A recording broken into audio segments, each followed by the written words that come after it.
బిడ్డలు ఉచితంగా ఇస్తున్నాం. డాక్రా సంఘాలు పెట్టాం. సాధికారతో ముందుకు పోతున్నాం. భవిష్యత్తులో నేను ఇప్పుడు చూస్తున్నాను, మగవారితో సమానంగా మా ఆడబిడ్డలు ఇక్కడ లేరు. ఆ రోజు తొందరలోనే వస్తుంది. మగవారి కంటే ఎక్కువ మంది మహానాడులో మా ఆడబిడ్డలను చూసే రోజు తొందరలో వస్తుందని మరొక్కసారి విజ్ఞప్తి చేస్తున్నా.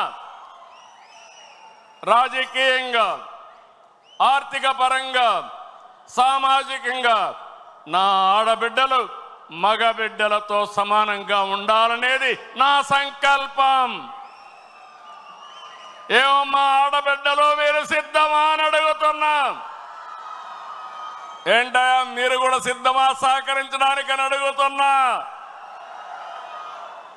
ఆడబిడ్డల్ని ఎక్కడైతే గౌరవిస్తామో అక్కడ భవిష్యత్తు బంగారుగా ఉంటుందని మరొకసారి మీకు తెలియజేస్తున్నా.